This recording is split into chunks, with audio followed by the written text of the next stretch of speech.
Respuesta de la Iglesia Católica a la reforma protestante de Martín Lutero. Y es tiempo de plenitud para la mística, hecho fundamental para entender la figura de Santa Teresa de Jesús.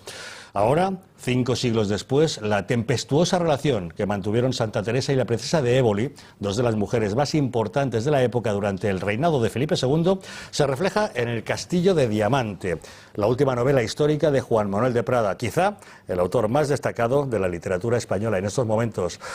Don Juan Manuel de Prada, muy buenas noches.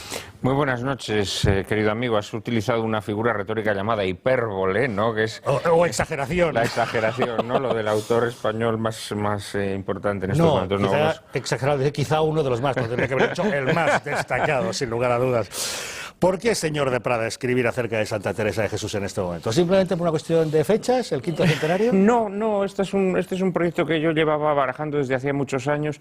No, la razón fundamental por la que uno siempre escribe una novela, ¿no? Porque descubre un conflicto humano muy apetitoso desde el punto de vista literario, unos personajes que realmente pues son muy brillantes, también muy suculentos desde el punto de vista literario, y la posibilidad de contar una historia que, a pesar de que se conoce, nunca ha sido o apenas ha sido tratada por la literatura, ¿no? Era una excusa para poder desarrollar, sobre todo, una novela de personajes. Tanto Santa Teresa de Jesús como la princesa de Éboli son personajes muy intensos. Ahí vamos, efectivamente, Santa Teresa por un lado, la princesa de Éboli por otro. Dos mujeres de gran carácter, sin lugar a dudas. De carácter duro, digámoslo así, mujeres que sabían lo que querían y que no estaban dispuestas a renunciar a ello, ¿no? Mujeres también capaces de enfrentarse a todo tipo de trabas, de dificultades, de inconvenientes, y de afrontar también pues los intentos de sus enemigos de impedir lo que buscaban, ¿no?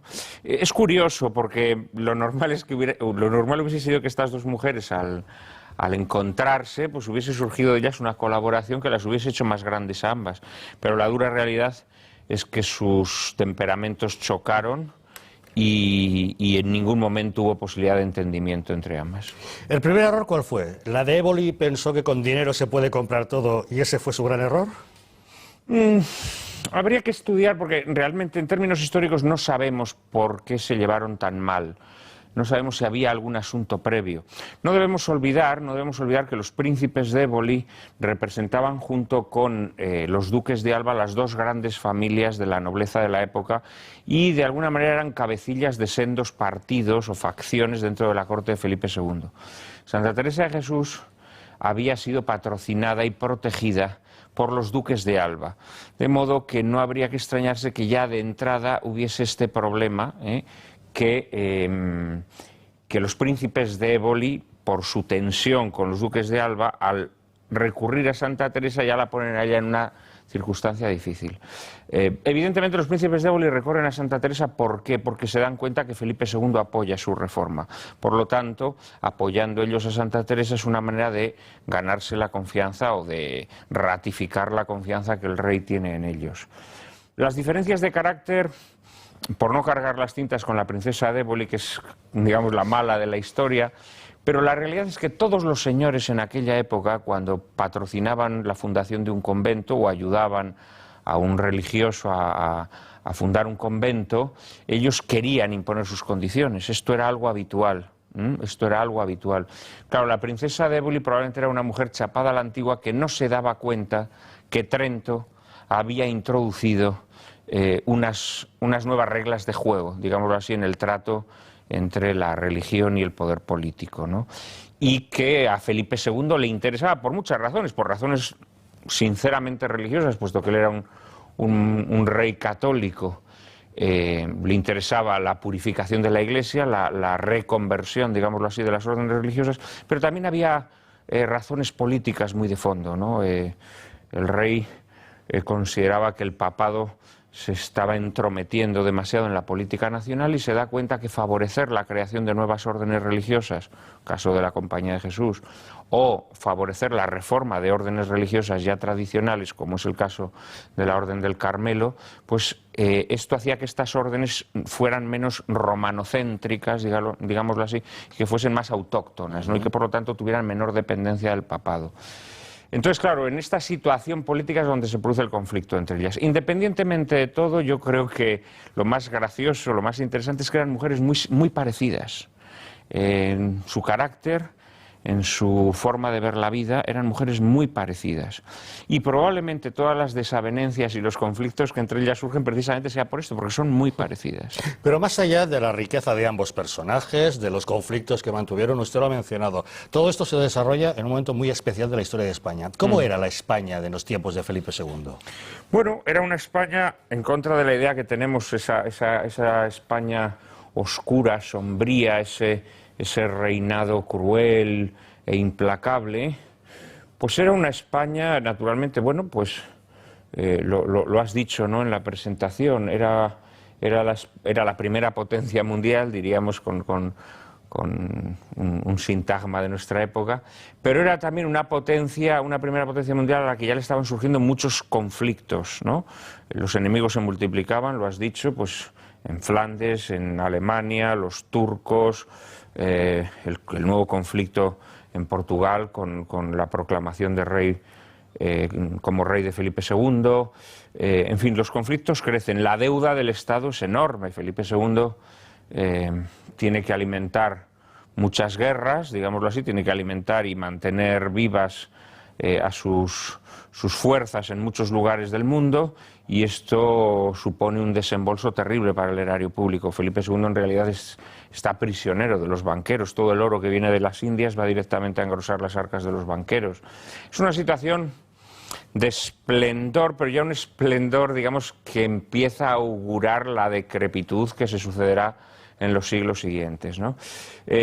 Precisamente estas épocas de esplendor maduro, son las épocas en donde surge la gran eclosión cultural y espiritual de España, ¿no? Es decir, tanto en el ámbito religioso, son decenas o cientos las monjas, los frailes, los ermitaños, las beatas, que tratan de reformar la Iglesia, ¿no? Esta es una empresa, además, que Felipe II toma como muy propia. Él considera que la Iglesia tiene que purificarse, que la Iglesia arrastra una serie de corrupciones que han sido, en cierta medida, las que han provocado el auge de la Reforma protestante. Y él considera que hay que combatir eso, pero además considera que hay que combatir los intentos del papado de entrometerse en la política nacional. Entonces, pues efectivamente hay una gran eclosión religiosa y hay una gran eclosión cultural. No olvidemos que es la época, por supuesto, de la mística, pero también es la época de la novela picaresca. Sí, pero ahora entramos en esos detalles. Ha mencionado usted esa especial relación que tiene la política y la religión en ese momento. La reforma de Lutero obliga a la Iglesia Católica a reaccionar con su contrarreforma. Y eso genera una manera de actuar muy determinada en Europa.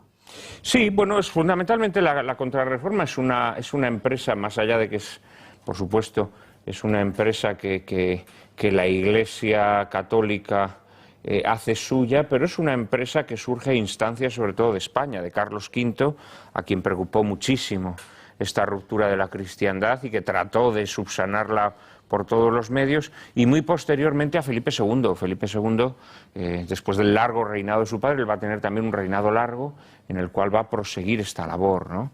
Lo que pasa que es una labor en la que cada vez se pierden más fichas de la partida, ¿no?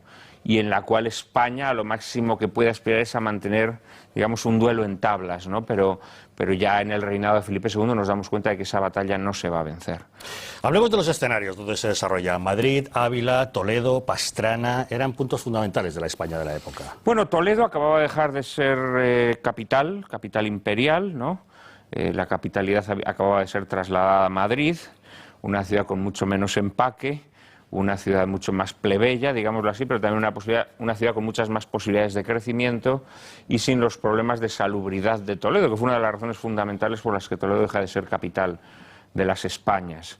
Pero evidentemente Toledo todavía seguía siendo el centro neurálgico, que podríamos decir, de una nobleza, de una vieja nobleza, y también el centro neurálgico de lo que había sido eso que siempre se dice de forma un poco grandilocuente, lo de las tres culturas, ¿no? Pero es verdad que Toledo era una ciudad que tenía una larga historia de judíos, no en vano.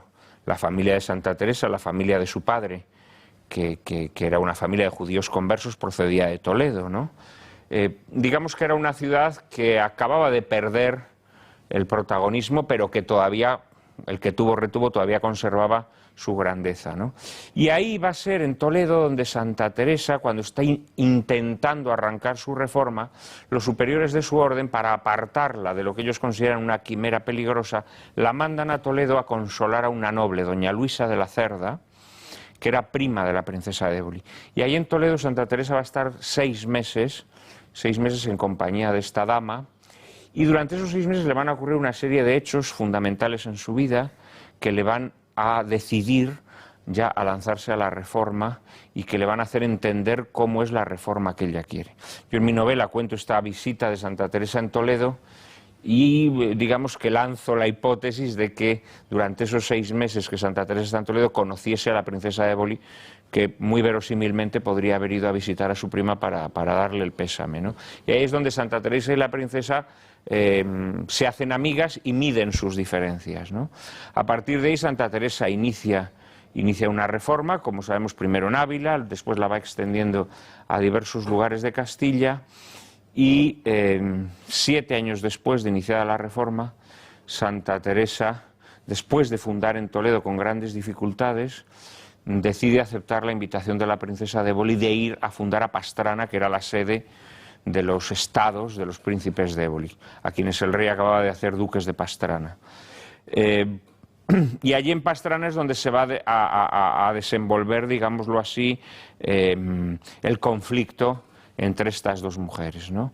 Inmediatamente Santa Teresa se va a oponer, en primer lugar, a la disposición de las habitaciones y de las celdas que la princesa había hecho en el convento, se va a oponer a que sea la princesa quien elige las novicias que tienen que ingresar en el convento, y se va a oponer además y sobre todo a que el convento se funde sin renta, en absoluta pobreza, que era lo habitual en los conventos de Santa Teresa. Pero Santa Teresa, viendo lo pequeña que es Pastrana, se da cuenta que no va a haber población suficiente para mantener el convento.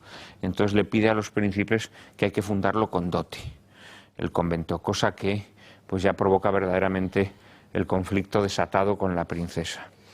Y a partir de ahí, pues Santa Teresa se tiene que ir de Pastrana pronto, porque es imposible la convivencia con la princesa, y algunos años más tarde el conflicto definitivamente estalla cuando, al quedarse viuda, la princesa de Éboli decide que quiere meterse monja y que quiere ingresar en el convento que Santa Teresa había fundado en Pastrana. Entonces la princesa en el convento pues trata de hacer lo que le da la gana. Un convento a su medida. Un convento a su medida. Aquí he pagado yo, pues yo hago Claro, lo que quiero. quiere que se rompa la clausura, quiere poder recibir visitas en las celdas, quiere cambiar los horarios, los rezos, etcétera, etcétera. Y ahí ya sí que se provoca la ruptura entre ellas, ¿no? Y luego hay un episodio posterior, que es con el que yo arranco la novela y con el que la clausuro, que es un episodio misterioso, pero que sí, que en efecto sabemos que la princesa de Éboli, en 1575, cuando se desatan todas las iras contra Santa Teresa, cuando todos sus enemigos se ponen de acuerdo para intentar arruinarla, destruirla, la princesa de Éboli presenta también una denuncia ante el Tribunal de la Inquisición. Esta denuncia nunca se ha sabido en lo que consistió, es un misterio, no sabemos si es que se ha perdido la documentación del proceso o si la Inquisición, en atención a la elevada alcurnia de la princesa, decidió que su denuncia fuese secreta y no se consignase por escrito.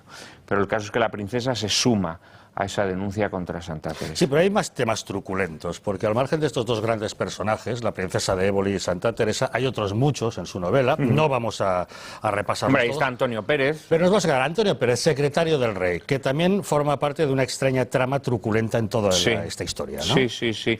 Antonio Pérez es uno de los personajes, digámoslo así, más sinuosos y taimados de la historia de España, ¿no? Hombre de gran inteligencia, hombre de vida disipada, hombre poco escrupuloso, hombre libertino, a quien le gustaba mucho la juerga, a quien le gustaba mucho el lujo, a quien le gustaban, al parecer, navegar a vela y a vapor, hombre, digamos, que cultivaba todos los vicios, ¿no? Él es un hombre que crece a los pechos del marido de la princesa de Éboli. Él era hijo de sacerdote. era hijo ilegítimo de un sacerdote que había sido secretario de Carlos V. Y él crece con el resentimiento de ser hijo de sacerdote y, por lo tanto, no tener una ascendencia que uno pueda lucir abiertamente. Ruy Gómez, el príncipe de Éboli, lo acoge como alevín en su partido, lo forma, se encarga de su formación. Y cuando Antonio Pérez se hace, entre comillas, mayor, pues se va a convertir en el secretario predilecto de Felipe II hasta el punto de que llega a dominar al rey, cosa que verdaderamente que siempre llama mucho la atención, ¿no? Que un rey tan riguroso, tan severo, tan parco, tan ascético, eligiera como hombre de confianza a un hombre que era exactamente lo contrario. La razón es muy evidente. El rey Felipe era un hombre efectivamente muy escrupuloso, un hombre de muchos dilemas morales y una persona inescrupulosa como Antonio Pérez lo que hacía era aliviarle todos esos problemas, ¿no? Yo el Antonio Pérez que retrato en la novela es un Antonio Pérez todavía juvenil, es un Antonio Pérez previo a esa etapa turbia, efectivamente, en la que él se asocia con la princesa de Éboli y juntos cometen una serie de fechorías o de irregularidades, rematadas además con algún crimen, que van a hacer que al final la ira del rey caiga sobre ellos. Este es un Antonio Pérez todavía diletante. Es un Antonio Pérez que está estrenando sus primeras armas en la corte de Felipe II, pero que ya vemos que es un hombre de pocos escrúpulos. Y de alguna manera, la novela naturalmente tiene muchas libertades, porque uno a la hora de fabular la historia tiene que tomarse libertades, pero quizá la libertad mayor de toda la novela es que yo, en contra de la realidad histórica, porque la realidad histórica nos indica que la princesa de Éboli fue una mujer, un instrumento en manos de Antonio Pérez, que la princesa de Éboli se dejó arrastrar por Antonio Pérez. Yo en esta novela, en cambio, presento a un Antonio Pérez servilmente sumiso a la princesa de Éboli. Que es la que sí realmente maneja los hilos. Que es la que maneja los hilos de Antonio Pérez, repito, en una etapa anterior a la etapa en la que históricamente sabemos que formaron una alianza un tanto turbia, ¿no? Yo en esta novela, digamos que desagravio a la princesa, vengo su memoria y la convierto, digamos, a ella en la taimada que mueve los hilos, mientras que Antonio Pérez es su instrumento, ¿no? Bueno, en contraposición a este Antonio Pérez oscuro y tenebroso, tenemos un personaje más entrañable, Fray Pedro de Alcántara, amigo y confidente de Santa Teresa en sus cuitas con las autoridades eclesiásticas. ¿Cómo es este hombre? Bueno, entonces Fray Pedro, luego San Pedro, canonizado por la Iglesia, pues fue un hombre, pues fue otro fruto de la espiritualidad de aquella España de Trento, la España que trata de reformar la Iglesia y romper un poco con una deriva un poco lastimosa por parte de la Iglesia. Fray Pedro de Alcántara era un franciscano que decidió, lo mismo que Santa Teresa con la orden carmelita, decidió que la orden franciscana había que reformarla, había que devolverla a la pobreza que quiso para ella San Francisco, ¿no? Era un hombre, era un auténtico asceta, era un asceta que vivía pues en unas condiciones casi podríamos decir, no ya en la pobreza, sino en la más absoluta miseria, ¿no? Alimentándose de forma parca, durmiendo poquísimo, caminando por los caminos él solo, viviendo a salto de mata. Y lo que pasa es que San Pedro de Alcántara llegó a tener un prestigio extraordinario en la época. Yo me atrevería a decir que junto con otros santos, San Francisco de Borja, me atrevería a decir que fueron las dos grandes personalidades en aquel momento de la Iglesia y las dos personas que más ayudaron a Santa Teresa de Jesús. Fray Pedro de Alcántara concretamente le ayudó a conseguir el breve pontificio por el que se autorizaba a Santa Teresa a fundar, cuando su orden no quería autorizarla. Santa Teresa, que era una mujer muy inteligente y que siempre desarrollaba estrategias muy finas, Santa Teresa lo que hizo fue pedirle al Papa permiso para fundar un convento bajo las órdenes del obispo, no bajo las órdenes de su orden religiosa. Y efectivamente el Papa concede esta autorización mediante un breve pontificio en el cual tuvo mucho que ver Fray Pedro de Alcántara, que fue también quien a Santa Teresa le inspiró que debía fundar su reforma religiosa, debía fundarse sobre la pobreza más absoluta. Él fue un poco quien la asesoró en esto. Y quien la salvó también, que esto es muy importante, quien la salvó también de malos confesores. Santa Teresa en un determinado momento de su vida efectivamente cae en manos de confesores que tratan de impedir que que realice su reforma, que la amenazan incluso con no darle la absolución o con no darle la comunión si ella persevera en su afán por reformar la orden carmelita. Y a Santa Teresa llegaron a crearle graves problemas de conciencia. Y fue Fray Pedro de Alcántara quien le dijo que se dejase de esos confesores medio letrados y que buscase personas que entendieran su personalidad, ¿no? O sea que fue una figura providencial en la vida de Santa Teresa y un hombre que la ayudó extraordinariamente. Volviendo a la importancia de nuestra protagonista, Santa Teresa pasa a la historia por la mística. ¿Cuál es la importancia de la mística en la filosofía de la Iglesia? Bueno, vamos a ver, la mística es una espiritualidad que solamente, una forma de espiritualidad que solamente está al alcance de unos pocos espíritus privilegiados, ¿no? La mística lo que busca es la unión del alma con Dios, y esto, repito, no está al alcance de todo el mundo, ¿no? Porque ahí, si me permite, hay que diferenciar la mística de la estética. El asceta se ejercita para conseguirlo, el místico lo recibe como don de Dios. Esa es la importancia. La estética, digamos, sí que es una supresión, digamos, de todo lo que hay en nuestra vida de superfluo y una voluntad de sacrificio y de renuncia a través de la cual uno se acerca más a Dios. La mística es el encuentro pleno con Dios. Esto, como digo, está al alcance de muy pocos. Lo que pasa es que Santa Teresa sí que es verdad que ha introducido en la religiosidad y en la fe católica, ha introducido una serie de cuestiones que hoy en día vemos como normales, pero que en aquella época no lo eran, ¿no?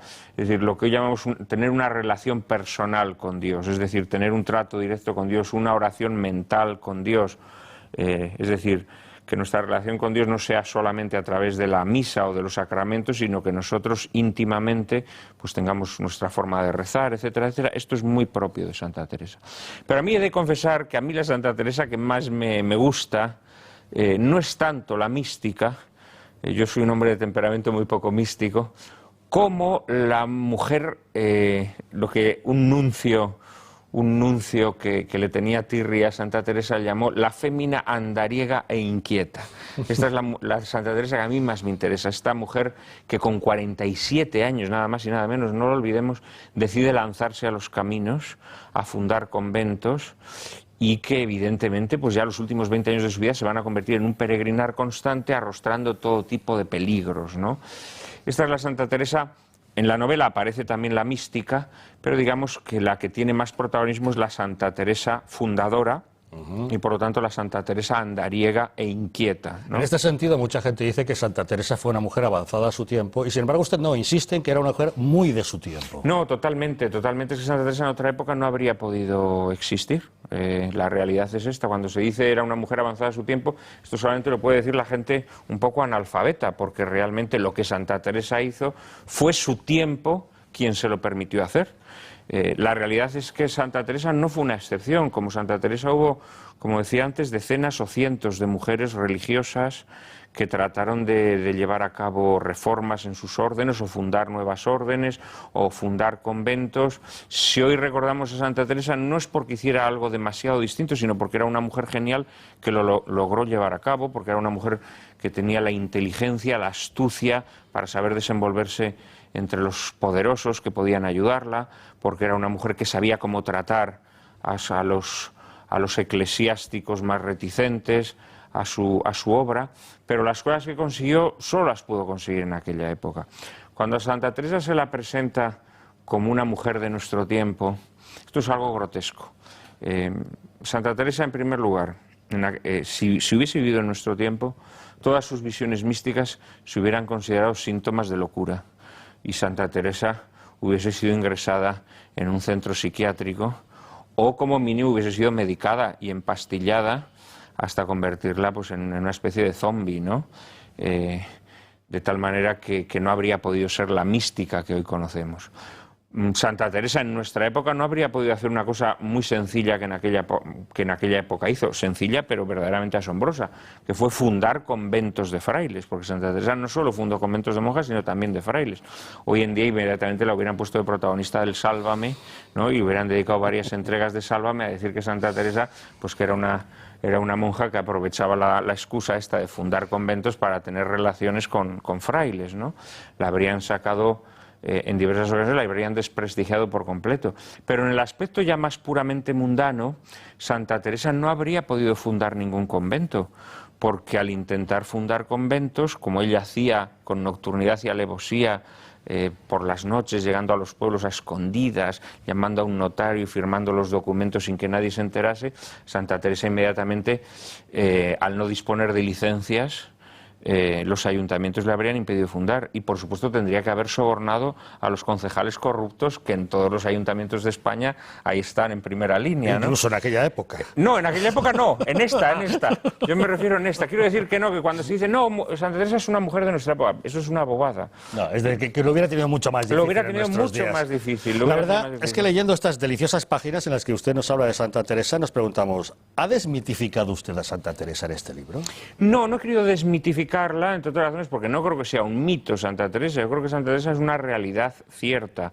Lo que sí he querido ha sido despojarla tanto de este barniz, digamos, de este intento de modernizarla, de este intento de presentarla como un personaje de nuestra época, como también del intento de, en el afán de mostrarla como un ejemplo de virtudes, pues de convertirla en una santita de peana, ¿no? Una santita, pues así, como muy mojigata, ¿no? Que es la imagen que muchas veces tenemos los santos. No, yo trato de hacer una Santa Teresa mujer de su época, una mujer de su época, y por lo tanto he querido a través de esta novela que el lector entienda lo que fue la España del XVI, la España de Felipe II, pero eso sí, lo que he tratado es de hacer una mujer de carne y hueso, es decir, una mujer que sufre, una mujer que goza, una mujer que triunfa, una mujer que fracasa, una mujer que tiene momentos de gran alegría y exultación y tiene momentos, por el contrario, de gran melancolía y derrumbamiento. Es decir, que la gente, la persona que se acerque a la novela pueda ver en la Santa Teresa del Castillo de Diamante una mujer de verdad. Esto es lo que yo trato de hacer. Y para ello he procurado rescatar sus rasgos más humanos, muy especialmente el sentido del humor. Santa Teresa era una mujer con mucho sentido del humor, era una mujer con mucha retranca, con mucha sorna, una mujer que constantemente estaba haciendo bromas a costa de los enemigos, de los amigos y sobre todo de sí misma. Una mujer que incluso en los momentos, en las situaciones más sublimes, siempre tenía un depósito de humor, ¿no? Siempre tenía un depósito de humor. En sus coloquios con Dios se atrevía a gastarle bromas a Dios. Esa mujer era la que a mí más me interesaba. Y junto con ese sentido del humor, el espíritu aventurero. Santa Teresa es una mujer que en el libro de su vida lo dice, ¿no? Que ella había sido una gran lectora de libros de caballerías. Y yo creo que en esa Santa Teresa de los últimos 20 años, la Santa Teresa que se lanza a los caminos, que duerme en posadas y en ventas, que tiene que negociar con los arrieros lo que les tiene que pagar por el alquiler de las mulas, yo en esa mujer veo una supervivencia del ideal caballeresco. Santa Teresa es un Quijote femenino, es una mujer a la que no le importa tenerse que tragar el polvo de los caminos con tal de llevar a cabo su misión. En ese sentido, algunos han querido fabricar un mito de que ella fue quizá la primera feminista de la historia, pero usted no cree que fuera así. No, porque el feminismo es una ideología moderna o es un subproducto ideológico moderno, y todas las ideologías modernas tienen un rasgo en común. Si nosotros analizamos todas las ideologías modernas, lo mismo el liberalismo que el socialismo y todos sus sucedáneos, todas parten del non serviam, ¿no? Es la rebelión del hombre contra Dios, que no se conforma con poder disfrutar de un paraíso después de esta vida, sino que quiere traer el paraíso a esta vida, y para traer el paraíso a esta vida tiene que divinizarse a sí mismo, tiene que endiosarse, ¿no? El feminismo tiene unos rasgos concretos, que es el endiosamiento, digamos, de un solo sexo, y el paraíso que se logra a través de la lucha de sexos o la lucha contra el macho. Pero es una ideología moderna. Santa Teresa, si algo tenía claro, por supuesto, Santa Teresa deseaba que las virtudes, que las cualidades de la mujer fueran reconocidas, y odiaba y le repugnaban mucho aquellos que no las querían reconocer por el hecho de que fueran cualidades o virtudes de una mujer. Pero Santa Teresa tenía claro una cosa, que toda su labor se tenía que desarrollar en obediencia a Dios. Entonces, malamente puede ser una mujer que desea obedecer en todo la voluntad de Dios, malamente puede ser feminista. En el sentido pleno de la palabra. ¿Cree usted que los éxtasis y arrobos de Santa Teresa tenían alguna explicación física o son clarísimamente fruto de su espiritualidad? Yo creo que no solamente los éxtasis y los arrobos de Santa Teresa, sino lo que acompaña a los éxtasis y arrobos de Santa Teresa, que es la narración que ella hace de estas experiencias, son algo sublime. Es decir, cuando uno lee las moradas, por ejemplo, de Santa Teresa, cuando lee toda su obra mística, uno se da cuenta que nos está hablando de una experiencia sobrenatural, y que tratar de explicar esa experiencia en términos puramente naturales es rebajarla. Yo como escritor, independientemente de que yo sea creyente o no, creo que mi obligación, cuando yo elijo a un personaje, mi obligación es comprenderlo, y para comprenderlo me tengo que meter en su pellejo. Entonces yo, si escribo sobre un personaje ateo, pues tengo que meterme en el pellejo de su ateísmo. Si yo me meto en el personaje de una mujer que tiene experiencias místicas, yo tengo que aceptar esas experiencias tal y como ella las percibió y las experimentó. Entonces, yo creo que todos los intentos de explicar estas experiencias, pues con explicaciones de tipo sí, naturalista o incluso patológico, muchas veces se ha tratado de decir que estas visiones y arrobos de Santa Teresa eran consecuencias de la epilepsia, por ejemplo. Pues hombre, no sé, yo conozco a algún epiléptico y no tiene este tipo de visiones. ¿Por qué hemos de pensar que la epilepsia conduce a este tipo de visiones? A mí esto me parece que es un intento de envilecer al personaje. Y yo creo que nosotros no tenemos derecho a hacerlo. No tenemos derecho a hacerlo, pero ni con Santa Teresa ni con nadie. Quiero decir que si yo mañana escribiera una novela sobre Stalin, ¿no? Y Stalin, que fue seminarista, pero pierde la fe, y yo me obstino en escribir una novela diciendo que no, que Stalin nunca perdió la fe, nunca perdió la fe, y que a la gente a la que mataba o a la que deportaba, pues que lo hacía, pues hombre, porque él quería purificar la fe del pueblo ruso, ¿no? Pues esto sería traicionar al personaje. Entonces, cualquier intento de explicar toda la experiencia mística de Santa Teresa sin aceptar la presencia de lo sobrenatural, creo que está falsificando a Santa Teresa. Hemos hablado mucho de Santa Teresa, terminemos hablando de usted, don Juan Manuel de Prada. Usted mismo califica esta obra como una mezcla de novela picaresca, de esperpento de Valle Inclán, de humor cervantino. Bueno, vamos a ver, como dije antes, el rasgo quizá más característico de Santa Teresa, y desde luego de la Santa Teresa de esta novela, es el humor. A mí me parecía que el humor era la manera de presentar la experiencia de Santa Teresa de una manera atractiva para el público, para el lector. Claro, a la hora de escribir una novela con un trasfondo de humor, pues uno, y siendo una novela con protagonistas españolas, Santa Teresa y la princesa de Éboli, pues me di cuenta que la novela tenía que ser también un homenaje a la tradición del humor español, ¿no? Y ahí había que hacer un homenaje, pues efectivamente, a la novela picaresca, había que hacer un homenaje al esperpento de Valle Inclán, había que hacer un homenaje al Quijote de Cervantes. La novela está llena de pequeños guiños a nuestra tradición literaria. Digamos que la novela trata de ser, junto a un homenaje a Santa Teresa y a la princesa, también un homenaje a la literatura española, ¿no? Que muchas veces pues la tenemos ahí, ¿no? Y nunca volvemos la vista atrás. No nos molestamos en leer a nuestros grandes maestros del siglo de oro. Esta novela es también una invitación a que el lector que lea El Castillo de Diamante, al cerrarla, diga, pues ahora me voy a poner a leer El Lazarillo de Tormes, o me voy a poner a leer el libro de la vida de Santa Teresa, o me voy a poner a leer El Quijote de Cervantes, o me voy a poner a leer la poesía de Fray Luis de León o de Garcilaso de la Vega. Es una invitación a la recuperación de nuestra tradición literaria. Pues invitados quedan ustedes, la figura de Santa Teresa de Jesús y de la princesa de Éboli en El Castillo de Diamante, la última novela de Juan Manuel de Prada, que ha tenido la gentileza de obsequiarnos con unas páginas absolutamente exquisitas que, sin lugar a duda, ustedes disfrutarán.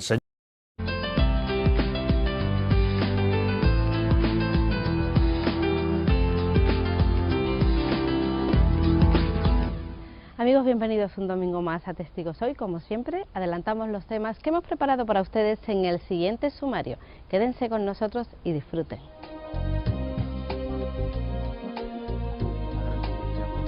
El escritor Juan Manuel de Prada nos presenta su última novela dedicada a Santa Teresa de Jesús, El Castillo de Diamante.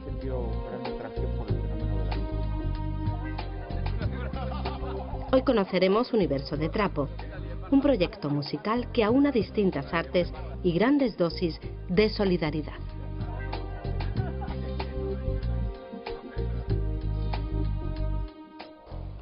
Hoy en nuestra entrevista contamos con Juan Manuel de Prada, escritor, crítico literario, articulista, con un montón de premios a sus espaldas y también muchos reconocimientos a su intensa trayectoria profesional. Viene a presentarnos su último trabajo, pero antes de nada queremos darle la bienvenida a Testigos Hoy. Un placer, es un placer para mí estar aquí. Juan Manuel, hablamos de Teresa. ¿Por qué Santa Teresa? La verdad es que Santa Teresa es un personaje que a mí siempre me fascinó, tal vez porque uno siente atracción hacia aquello que es distinto a él, ¿no? Digamos que mi religiosidad nunca ha sido de tipo místico y yo siempre he sentido una gran curiosidad por la mística. Yo he leído mucho a los místicos, sobre todo a los místicos españoles, y en general he sentido gran atracción por el fenómeno de la mística. Evidentemente, cuando uno estudia la mística, pues se detiene en la figura de Santa Teresa, ¿no? Que es una figura apasionante, tal vez porque en ella se da mejor que en ninguna otra esa mezcla entre el elemento místico y el elemento, podríamos decir, activo, ¿no? La mística parece que es una cosa, bueno, parece no, es algo contemplativo, sin embargo Santa Teresa, junto a una gran contemplativa, es una gran aventurera. Y en este castillo de diamante, ¿qué podemos encontrar de Santa Teresa que tal vez no conozcamos? De Santa Teresa, yo cuando escribí la novela, claro, yo el primer problema que te planteé es escribir una novela sobre una santa, es decir, ¿qué tratamiento le doy, no? Tradicionalmente ha habido dos tipos de tratamientos con Santa Teresa, uno que es un tratamiento agiográfico, en el sentido estricto de la palabra, que es mostrarla pues, como una mujer llena de virtudes, como una mujer llena de cualidades, pero muchas veces cayendo un poco en el empalago, digámoslo así, ¿no? Que es lo que a veces ocurre cuando se hace una presentación de un personaje positiva, ¿no? Se puede caer un poco en el empalago y sobre todo se puede caer en el defecto de presentar a ese personaje como un personaje de hace 5 siglos que ya no nos dice nada hoy, ¿no? Porque está como encerrado en su cápsula en su época. La otra visión, que es lastimosa, es pretender traer ese personaje hasta nuestra época y para tratar de hacerlo comprensible, proyectar sobre ella las obsesiones de nuestra época. ¿Y cómo lo ha hecho usted, Juan Manuel? Santa Teresa era una mujer que descolocaba a sus interlocutores. Era una mujer que lograba siempre convencerlos, que lograba engatusarlos. Los engatusaba a través de una personalidad desconcertante, una personalidad muy poco rutinaria, una personalidad que a todos les pillaba por sorpresa. Es una mujer sorprendente. Y uno de los rasgos de sorpresa a los que siempre recurre Santa Teresa es el humor. En sus libros, sobre todo en sus cartas, uno descubre que está siempre bromeando. Bromea con sus adversarios, bromea con sus amigos y bromea sobre todo a costa de ella misma, ¿no? A costa de sus flaquezas, de sus debilidades, de sus achaques.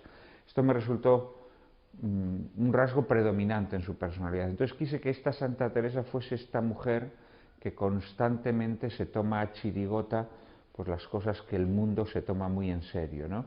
Que ante las dificultades, ante las trabas que le ponen para fundar conventos, constantemente lo fía todo en Dios y se lo toma todo a broma. ¿Qué otro rasgo de Santa Teresa nos destacaría? Ella dice que fue una gran lectora de libros de caballerías en su juventud, ¿no? Pero si nos fijamos en la vida de Santa Teresa, Santa Teresa tiene algo de Quijote femenino. Santa Teresa es una mujer, es monja desde muy joven, pero es una monja rutinaria, es una monja con una vocación mediocre, digámoslo así, ¿no? Y así se tira muchos años en el convento de la Encarnación, viviendo una vida de monja mediocre. Y de repente surge en ella su auténtica vocación, ¿no? Que va ligada primero a sus experiencias místicas y después al deseo de reformar la orden carmelita. Pero no olvidemos que Santa Teresa se lanza a esta aventura cuando tiene 47 años, es decir, a una edad muy avanzada, sobre todo para la época, ¿eh? Pensemos que 47 años de la época podrían decirse que es el equivalente a 60 de hoy en día. De hecho, Santa Teresa a partir de ese momento no va a vivir ni siquiera 20 años. Esta mujer que a una edad en las que otras pues ya estarían pues prácticamente en su casita con bastón, esto de que se lance a los caminos a esa edad me pareció muy atractivo y muy expresivo de su carácter. Teresa, no seas arrogante, pero sé valiente.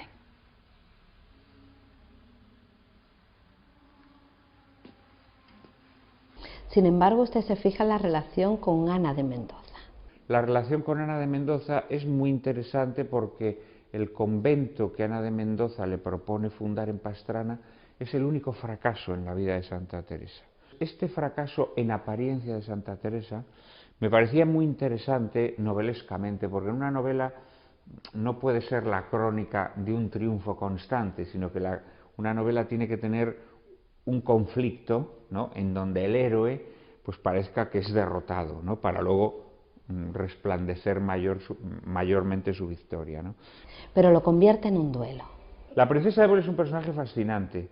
En honor a la verdad hay que decir que la historia ha sido muy injusta con la princesa Éboli, que efectivamente en los últimos años de su vida, a raíz de quedarse viuda, se trastornó por completo. Primero quiso meterse monja, una mujer que evidentemente no tenía vocación de monja, e ingresa en el convento que había fundado Santa Teresa en Pastrana, y lo trastorna por completo, quiere romper la clausura, quiere poder recibir visitas en su celda, quiere que sus criadas la sigan sirviendo dentro del convento, en fin, un auténtico disparate.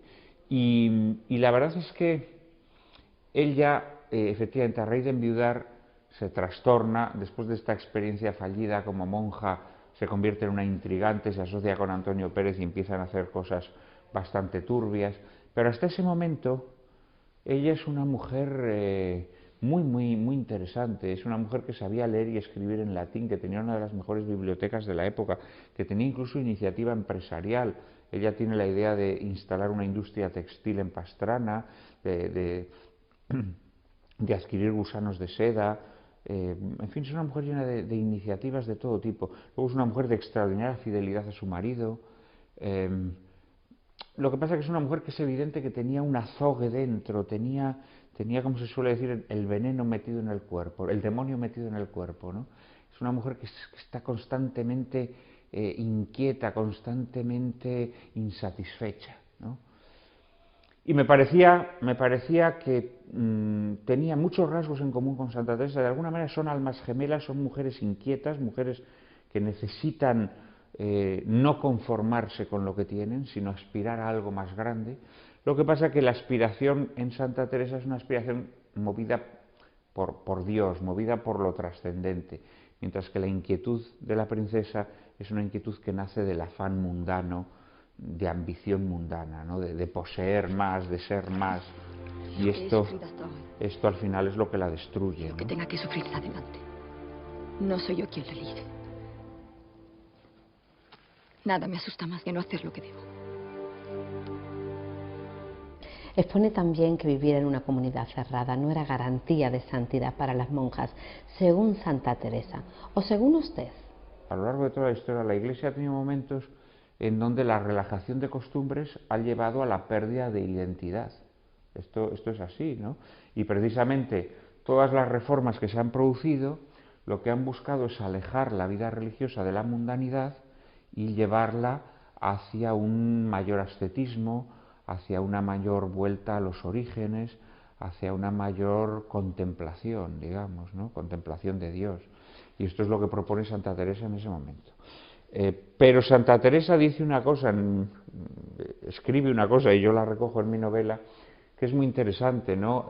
A la gente que le preguntaba, ¿cómo habéis llegado a esta libertad interior? Porque Santa Teresa es una mujer muy libre, es una mujer que se expresa con absoluta libertad ante los poderosos, ¿no?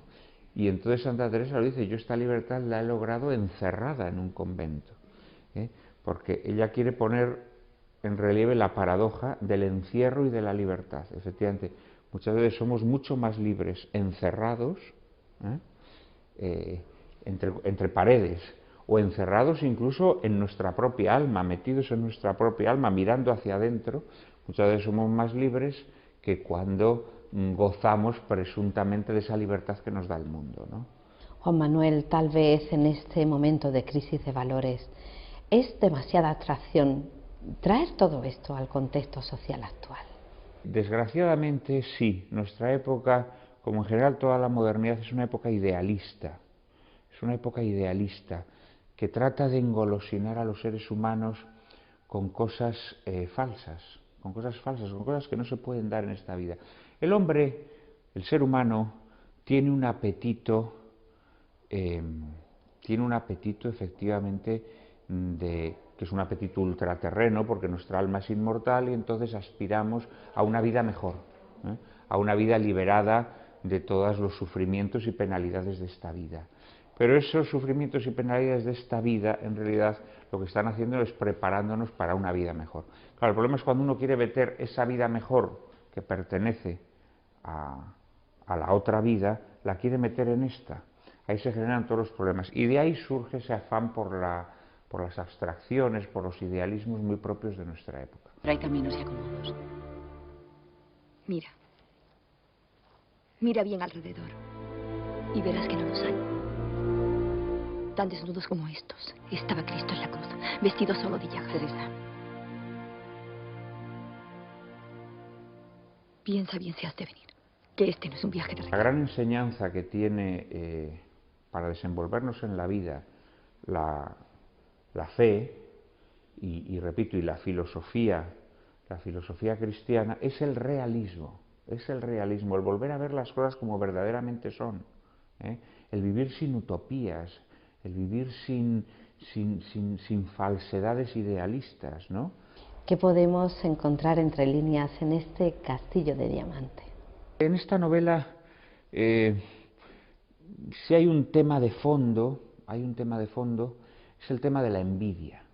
El tema de la envidia, que es un tema, muchos grandes pensadores han dicho que es el pecado original del hombre, y efectivamente, porque no hay pecado que tenga una raíz teológica más grande que la envidia, y además para el hombre contemporáneo tiene una gran enseñanza. Mira, Dios no es igualitario, Dios no ha repartido sus dones de forma igualitaria. Dios quiere a cada ser humano como es, y los quiere igual a todos los seres humanos, pero no ha repartido los dones de forma igual, no ha repartido los talentos de forma igual. Dios lo que nos pide es que con los talentos que nos ha dado hagamos lo máximo que podamos, ¿no? Pero es evidente que a algunos los ha hecho guapos y a otros nos ha hecho feos, ¿no? Es evidente que a unos los ha hecho delgados y a otros nos ha hecho gordos, ¿no? Entonces, la envidia tiene una raíz teológica porque es no aceptar esto, es no aceptar que el reparto de los dones es desigual, ¿no? Y es querer ser lo mismo que es tu prójimo, ¿no?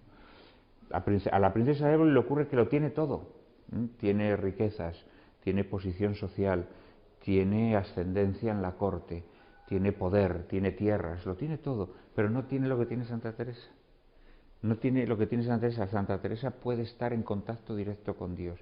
Y esto la princesa lo envidia. Pero no se da cuenta que Santa Teresa tiene eso precisamente porque ha renunciado a todo lo que ella tiene. Ha renunciado a riquezas, ha renunciado a poder, ha renunciado a todo lo que ella tiene. ¿Y ha habido alguna enseñanza de Santa Teresa para Juan Manuel? Muchas y extraordinarias. Muchas y extraordinarias. Piensa que para un escritor, muchas veces el trabajo de escritor es un trabajo difícil de conciliar con tu fe, ¿sabes? Porque, bueno, porque te plantea cuestiones. Escribir es investigar, es indagar el mundo. Entonces, escribir constantemente te está poniendo al filo del precipicio, ¿no? En este sentido, Santa Teresa, para un escritor, no en vano es la patrona de los escritores españoles, ¿no? Aunque pocos lo sepan, porque ahora todos son unos descreídos. Pero Santa Teresa es una lección para cualquier escritor, ¿no? Santa Teresa fue una mujer que logró mantener viva la llama espiritual y logró mantener viva la llama de su vocación, ¿eh? Y una lección también, ya no solamente para un escritor, sino para cualquier ser humano. Nunca es tarde, nunca es tarde. La vida siempre te sorprende. Nunca sabes cuándo Dios va a pedir una cosa nueva de ti. Muchísimas gracias, Juan Manuel, por acercarnos a este castillo de diamante, por su tiempo, y esperemos que haya una siguiente vez. Seguro que sí. Muchísimas gracias a ti, y a tu equipo y a todos los espectadores.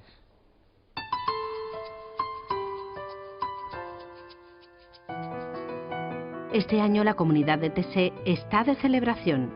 Hace 100 años nacía el hermano Roger, fundador de esta comunidad ecuménica, que es famosa en todo el mundo por querer unir a las iglesias cristianas y acoger a jóvenes que buscan un lugar para orar, para encontrarse y para dar sentido a sus vidas. El hermano Roger se caracterizó siempre por su apertura hacia los jóvenes, por su voluntad de traspasar fronteras, tanto nacionales como religiosas, y por su serenidad interior. Esa actitud sigue siendo todavía la más sobresaliente de la comunidad de TC. Cada semana del año, cientos de chicos y chicas de todo el mundo comparten en condiciones muy humildes 7 días de estancia y oración en la comunidad.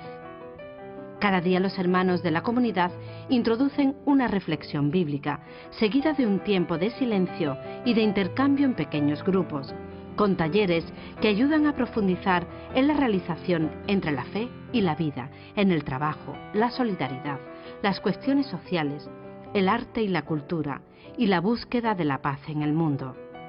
Se cumplen también en este 2015 10 años de su fallecimiento, con lo que este año es un año muy especial para la comunidad.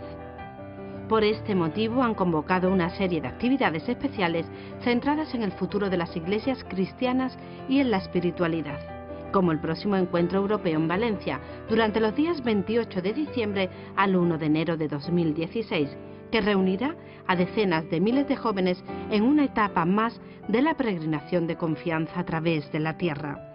Se trata del primer encuentro europeo de TC, que se celebra en España en más de una década. Jóvenes de toda Europa y más allá serán acogidos por las parroquias, las comunidades religiosas y familias de la Comunidad Valenciana.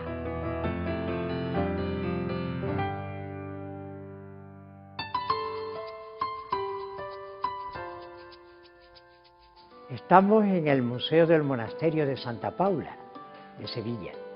Aquí es donde reside la comunidad de monjas jerónimas y sobre todo tiene la peculiaridad de este museo de que tiene un gran número de obras de primera categoría, que en Sevilla muchas veces son muy bien comparables con las del Museo de Bellas Artes de la ciudad. Como preside el museo un cuadro de Navidad, creo que puede ser el tema en que nos fijemos hoy. Este cuadro, que como digo preside el museo, es un gran cuadro de un tamaño grande, pintado por José de Ribera, hace ya en el siglo XVII, después de venir él de Italia. Él fue a Italia 2 veces para seguir pintando, bueno, y permaneció bastante tiempo allí, tanto que llegó a llamarse el Españoletto. Bien, pues este dejó de su primera época aquí en España, en la colección de los duques del Infantado, que eran la familia de la madre Cristina de Arteaga. Este cuadro vino de allá, tiene esa dulzura que sabe Ribera imprimir en sus obras cuando quiere tratar temas tan tiernos como es el de la Navidad. Es un cuadro que tiene una gran influencia de Caravaggio, porque aquí sobre todo se representa lo que fue su época del claroscuro. Tiene la gran calidad de la luz que brota, que sale del niño, que es el centro del cuadro, y desde esa luz va expandiéndose a las figuras, primero a la Virgen, después al gran pastor que tiene al lado también, y del niño sale toda la luz que ilumina como un símbolo también a todo el mundo, a toda la tierra donde él va a nacer. Mirando esta obra, yo creo que nosotros, cristianos, podemos enseguida captar el misterio que viene a representar el cuadro en nuestra vida y en toda nuestra fe cristiana. Os he dicho que la luz emana de ese niño. Verdaderamente, si no fuera por esa luz, vino a decir más tarde, yo soy la luz del mundo, andaríamos en tinieblas. Pero precisamente es saliendo de ese centro de Cristo, de donde sale la luz, de donde nosotros podemos iluminar nuestro corazón, recordando aquella frase de San Pablo que pedía al Señor que a los cristianos de Éfeso pues les iluminara los ojos del corazón. Nosotros no tenemos que pasar la Navidad sin recordar esto. Tendríamos que pedir al niño, ilumina nuestro corazón, para que no sigamos nunca caminando en tinieblas, que tantas cosas hay en la vida que naturalmente nos llevan hacia las tinieblas, pero es la luz la que debe ser la que ilumine, la que nos llene el corazón a nosotros de esa luz sobrenatural. Amigos, en el siguiente reportaje conoceremos un proyecto multiartístico de la mano de sus miembros fundadores. Se trata de Universo de Trapo. Es una iniciativa formada por un grupo de personas que aunan sus talentos al servicio de distintas causas solidarias. Aquí lo dejamos, no sin antes recordarles que tienen con nosotros una cita el próximo domingo. No nos falten, sean felices mientras tanto. Cansado de tirar respuestas, carne y hueso, perdido entre tanto espejo, imagen y piel. Universo de Trapo es una excusa para poner el arte al servicio de la transformación social. Universo de Trapo nace en Honduras durante mi trabajo de cooperante. Allí pude encontrarme con realidades sociales que de alguna forma cambiaron lo que soy. Lleno de temor, ansiando la verdad, dejé en la puerta mi cuerpo y aquí me ves, con venas de papel. Universo de Trapo parte del convencimiento de que la música, el arte, toca aspectos del ser humano que de otra forma no se tocarían, ¿no? Despiertan al hombre a dimensiones que normalmente la racionalidad no toca, ¿no? Es una mezcla de eso, el arte en favor de la transformación social, tocando al ser humano en aquellos lugares donde lo ponen en pie, ¿no? Eso es Universo de Trapo. Pedro lleva una trayectoria desde hace muchos años, y yo también, colaborando de un modo informal con asociaciones, con ONGs, de una u otra forma, y alguien tiene un proyecto que quiere empujar, que quiere implementar y necesita dinero, y entonces nos llama, y nosotros hacemos un análisis de viabilidad, es decir, buscamos cuáles son los recursos que esta organización tiene y cuál puede conseguir en su entorno. Necesitamos un espacio para poder desarrollar el concierto, un espacio que esté equipado con cuestiones de música, con proyector, con pantalla, y nosotros negociamos con esta asociación el precio de la entrada.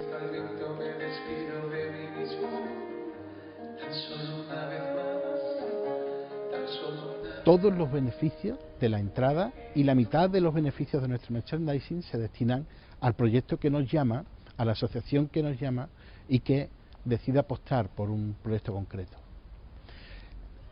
Hay unos gastos que se cubren con los dineros de la entrada, claro, que sobre todo tiene que ver con movilidad, con alojamiento, con dar de comer a los músicos y a los artistas que desarrollan el proyecto en un sitio determinado. Con respecto a la producción musical, nosotros basamos el proyecto en algo, digamos, bastante estándar dentro de lo que es una producción al uso. Tenemos varios formatos, un formato acústico, que es para, digamos, lugares un poco más comedidos, y después para grandes teatros y tal, tenemos un formato eléctrico, donde la banda se desarrolla de manera bastante enérgica, ¿no? Pedro con su voz llena el escenario, pero está muy bien acompañado con pinturas, con fotografías, con videocreaciones de artistas que pertenecen al colectivo de La Mirada Expandida. La Mirada Expandida es un colectivo de artistas catalanes que decidieron poner a nuestro servicio una escenografía de forma desinteresada para poder acompañar el mensaje de los conciertos. Cayeron en las caras, en un día gris, en los campos del bar, su nombre de Gabriel. Lo que sí tenemos muy en cuenta es que las personas que participan en el proyecto sean personas que tengan un perfil de, digamos, dadivoso, gente que le guste colaborar con acciones solidarias y que aparte se sienta cómodo en este tipo de formato. Hemos cantado y hemos desarrollado proyectos artísticos, exposiciones de pintura, de fotografía, incluso hemos editado algún libro para Amigos de África o para la Fundación Cocari, que va a desarrollar un proyecto de una escuela infantil en África. Hemos trabajado para un proyecto de mujeres preciosas que tienen las Hermanas de Consolación en Huelva. La sintonía que encontramos muchas veces, no solo con instituciones públicas a la hora de ofrecer el proyecto, sino con instituciones religiosas, viene de algo que para mí es fundamental y en lo que creo muchísimo, ¿no? Como en mi actividad como médico de cuidados paliativos y de médico normal, ¿no?, de internista, me doy cuenta de que hay una dimensión dentro del hombre que es común a todos, ¿no? Lo llames como lo llames, ¿no? Hay un espacio dentro de cada hombre donde el hombre se acerca a algo más grande que él, ¿no? Y esa trascendencia es la que a mí me hace tener el convencimiento de que merece la pena levantarse todos los días creyendo en el hombre y creyendo en la humanidad, ¿no? Porque teniendo esa fuente detrás, creo que todo es posible, ¿no? Quise transformar mi propio universo, haciendo filas con la rabia y la comprensión. Además es curioso porque la gente, los propios músicos, que son gente que colabora en proyectos de primera división, digamos, dentro del panorama nacional, entre ellos va corriéndose la voz y hay como una especie de sensación de que muchos músicos están dispuestos a colaborar de cualquier forma en el proyecto. Entonces, bueno, eso enriquece mucho a nivel artístico y sobre todo a nivel humano, y es algo que yo creo que se transmite a la hora de plasmar esto en el directo. Además de los proyectos que nos llaman para que colaboremos con ellos, nosotros en Universo de Trapo tenemos nuestros proyectos. Pedro es cooperante en Honduras con la asociación, bueno, la ONG Proyecto Honduras, y él es cooperante médico. Todos los beneficios del disco Universo de Trapo, absolutamente todos, se destinan tanto a Proyecto Honduras, en una casa de enfermos terminales donde Pedro es cooperante sanitario, como digo, como a una pequeña guardería adjunta a ese proyecto sanitario. Cuando terminan los conciertos, la sensación que percibimos no es solo de que se han conseguido los objetivos a nivel económico, ¿no?, de la ONG, sino que la gente, el feedback que recibimos es fantástico, ¿no?, que han conseguido muchos más medios de lo que podrían haber hecho de otra forma, y además han visto un espectáculo durante hora y media que les ha encantado, ¿no? Sencillamente os invitamos a todos a nuestro próximo evento el día 19 de diciembre en el Teatro Turina de Sevilla, en nuestro próximo espectáculo con banda de Universo de Trapo a favor de las casas de gente sin techo de Cáritas de Sevilla capital. ¿Quién definió la línea? A tres pasos tú, a tres pasos tú. ¿Quién dividió el destino? A tres pasos yo.